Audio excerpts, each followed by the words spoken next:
Today we're taking a look at these NCAAF matches, which are happening on Saturday, October 22, 2022, and giving you our match breakdowns, betting tips and predictions in general on these games.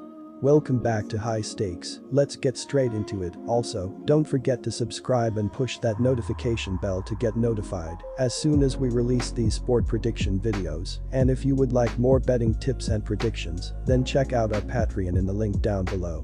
Our new Patreon is a way for us to help you improve your chances of making more money. Multiple plans are available for each and every one of you. By becoming a member of the High Stakes Patreon, you will have access to our best team picks, total picks, parlay picks and much more. Stop wasting hours of your time searching for bad betting predictions that ends up costing you a lot of time and money. Join the High Stakes Patreon now and get the best betting picks. East Carolina Pirates vs UCF Knights. The UCF has been a perennial power in the AAC, and this season is no different. They are 5-1 on the season and are unbeaten in the AAC at 2-0. They are tied with Cincinnati at 2-0 and are just a half game behind Tulane, who is 3-0. They come into this game ranked number 38 in the college football power rankings. The Knights are coming off an impressive 70-13 win over Akfo Temple. They had been 23.5-point favorites, so they blew that line out of the water.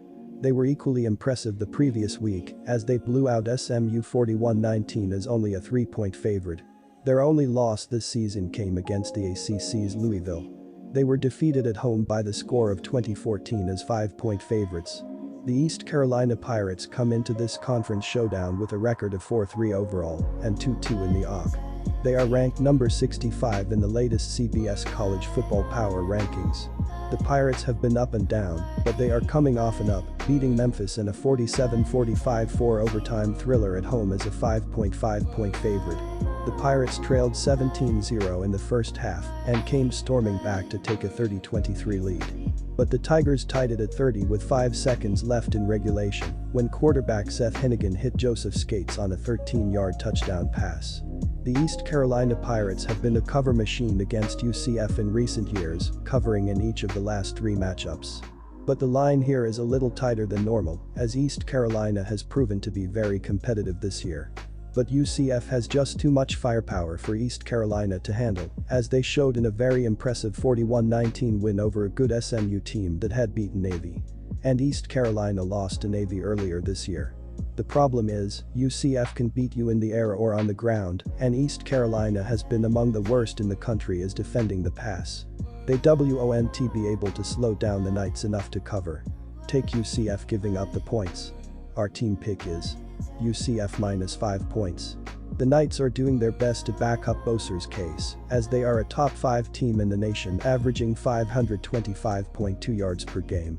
They are also ranked 13th with 41.3 points per game on average and are 4th in rushing yards per game with 261.2. The dual threat of Plumlee has elevated the team to new heights as he leads the team in both rushing and passing yards. Boser leads the team in rushing touchdowns, and O'Keefe has a team-high 4 TD receptions this year. While their schedule has not been difficult, they have dominated their opponents in the matches they have played, and you can't expect anything more from the high-powered defense. Our total pick is over 63.5 points. Penn State Nittany Lions vs Minnesota Golden Gophers. The Golden Gophers followed up their 4-game winning streak by losing their last 2 games. They will try to put an end to their streak with a win over the Nittany Lions, which will give them their 5th win in their last 7 games. Minnesota is averaging 34.5 points per game. They are throwing for 214.8 yards and rushing for 227.8 yards per game. Tanner Morgan completed 33% of his passes for 21 yards and 1 interception before getting injured. He is listed as questionable for this game. Ethan Akmanis completed 33% of his passes for 17 yards and 2 interceptions in relief of Morgan. Muhammad Ibrahim had 15 carries for 127 yards and 1 touchdown, while Brevin Spanford had 4 catches for 32 yards. The Golden Gophers are very thin at the quarterback position because backup quarterback Samuel Pickering and Cole Kramer are questionable for this game.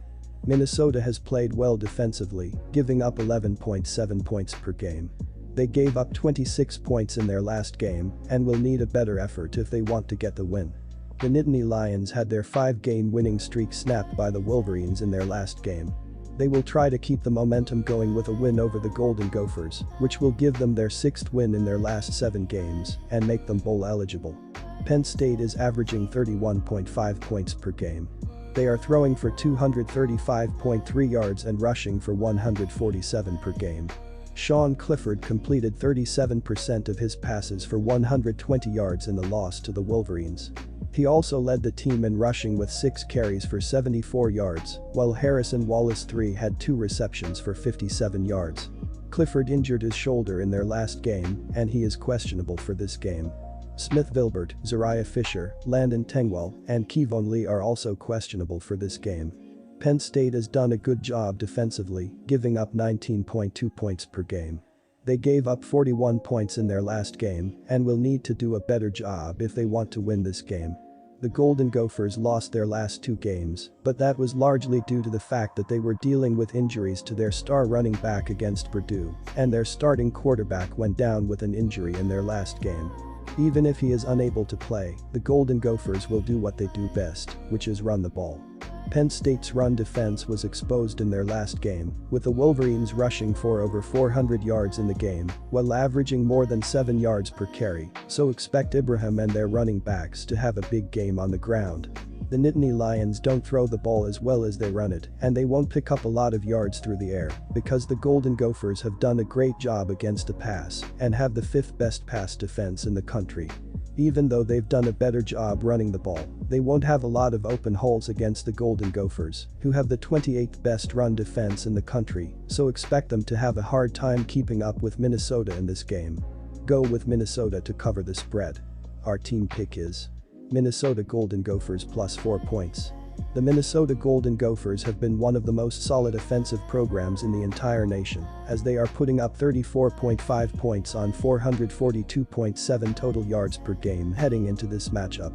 This team loves to run the football and does it extremely well, as they are 16th in the entire sport with 227.8 rushing yards per game, which is more than their passing yards. Senior running back Muhammad Ibrahim has been getting the ball consistently and is definitely in the Heisman conversation, as he has run the football 104 times for 694 yards, 6.7 yards per attempt, with 9 rushing touchdowns right now. He has found the end zone in all 5 games he has played in, so it will be interesting to see how he and the offensive line does here. These teams are built to run the football extremely effectively, as Minnesota is averaging 227.8 rushing yards per game, while Penn State is averaging 179 rushing yards per game, and that really helps the offense click. When you expand these offenses to their previous 5 games, they are scoring the football extremely well, as the Golden Gophers are scoring 33.8 points per game, while the Nittany Lions are averaging 30.8 points per game. Both teams have also kicked decent enough to add points to the total, as Jake Piniger is averaging 6.2 points per game for Penn State, while Matthew Trickett has posted 7.5 points with his leg per game. The over has hit in 5 of the previous 7 games against each other in this matchup, so go with over 44.5 points here. TCU Horned Frogs vs Kansas State Wildcats. Kansas State has quietly been one of the top teams in the Big 12 this season, picking up wins over then number 6 Oklahoma, Texas Tech and Iowa State in their 3 conference games. The Wildcats got off to a strong start in non-conference play, blowing out South Dakota and Missouri. Their lone loss came in a 17-10 loss to Tulane in mid-September, but the Green Wave have been one of the biggest stories in the country this season. Tulane is unbeaten entering this week and is ranked for the first time since 1998. Kansas State's offense went cold last week against Iowa State, scoring just 10 points in the 1-point win.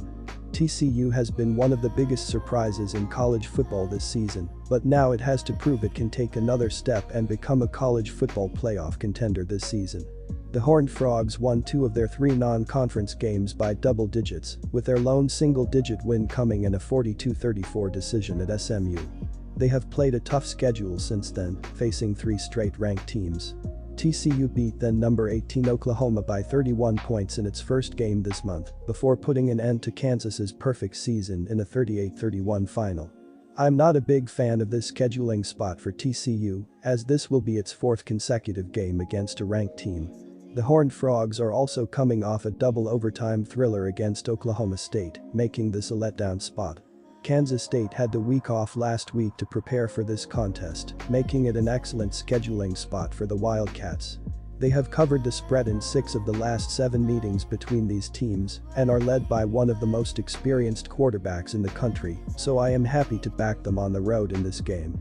TCU has only covered the spread 3 times in its last 9 home games and will be attracting plenty of public bets on Saturday. Our team pick is Kansas State plus 3.5 points.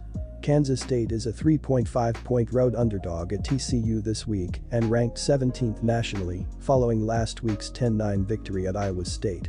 Quarterback Adrian Martinez led the way for the Wildcats, passing for 246 yards and rushing for 77 to help thwart the Cyclones' upset bid. A pair of big pass plays were crucial to KSU's win, as Martinez hooked up with receiver Phillip Brooks for an 81-yard TD and another near touchdown on a 68-yard pass to Malik Knowles. The receivers are the first duo from Kansas State to each record over 100 yards in a Big 12 game since 2014. Quarterback Max Duggan has been the story behind TCU's magic ride this season, as the senior was fighting for his starting job heading into the year under a new coaching staff. He has since grabbed the reins and never looked back, tossing 16 touchdowns to 1 interception. He's also accumulated 261 rush yards and 4 rushing TDs. Facing off against Adrian Martinez, this figures to be one of the best matchups between opposing QBs all year. The Horned Frogs' ground game is led by Kender Miller, 91 carries for 578 yards and 8 rushing TDs. In total, Texas Christian averages 526.7 yards and 45.8 points per contest, which both rank in the top 5 in the FBS. The under is 4-1 in K-State's last 5 games, following a straight-up victory and 5-2 in their last 7 versus a team with a winning record. I'm expecting a tense back-and-forth affair that results in a few more punts than the odds makers are suggesting with this total. TCU's offense struggled in the first half last week before scoring 14 points in the game's final quarter. K-State, meanwhile, has not passed a ball with enough consistency this season to predict a high-scoring affair. Take the under at 54 points.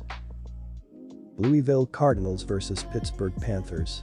After trailing 16-7, the Panthers scored the final 10 points in the first half and never looked back. Quarterback Keaton Slovis completed 15 of 28 for 170 yards and 1 interception, but the story was a bankanada. He scored 4 of his 6 touchdowns in the second half to help the Panthers pull away.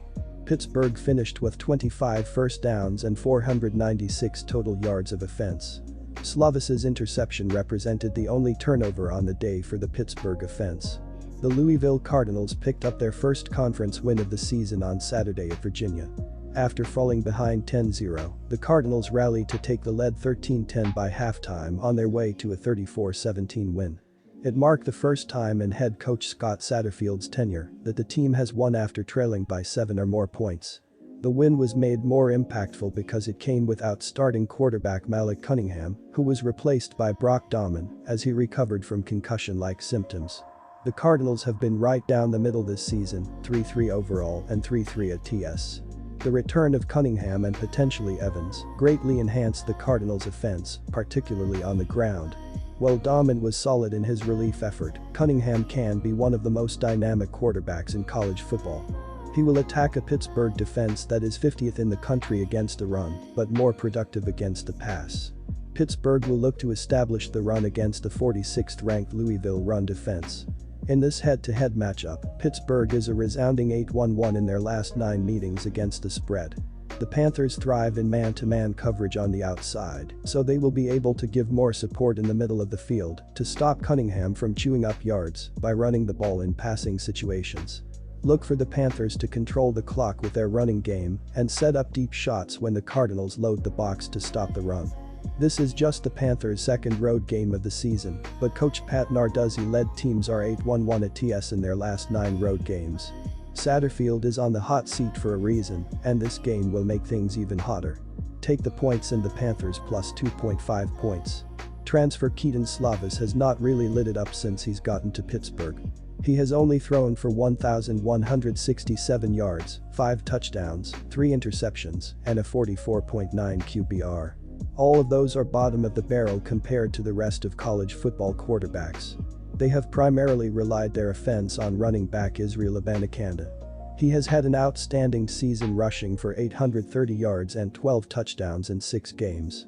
He also averages 6.4 yards per carry. The junior running back will continue to handle a large sum of the offensive workload. Louisville's entire offense is pretty much quarterback Malik Cunningham. Cunningham has thrown for 968 yards and 3 touchdowns, while also leading the team in rushing with 457 yards and 9 rushing touchdowns. This has been a style that they have used in the past with Lamar Jackson and are trying to replicate here with Cunningham. It has been semi-successful as their offense averages 27.7 points per game and 437 yards per game. Their defense is holding teams to 22.3 points per game. He puts pressure on defenses when you can run like that, Louisville coach Scott Satterfield said, speaking on Cunningham. Per ESPN, Cunningham however credits his offensive line for his rushing success, saying, "It's a credit to my offensive line, they were blocking up and down the line." Per ESPN, they will need all of this to mesh in order to defeat Pittsburgh 55.5 the total is set at. Both these teams are rush-first teams. They're going to go back and forth pounding the rock, and both teams will have a game plan against it and try and make the opposing team's quarterback beat them with their arms. Neither Cunningham or Slavis are great passers. This game is going to stay tight throughout, and clock is going to win like crazy. The game is going to come down to whose running game becomes more established, and I think it will take at least a quarter or two to get going. Hammer the under 55.5 and watch this ground and pound game play out and soar under.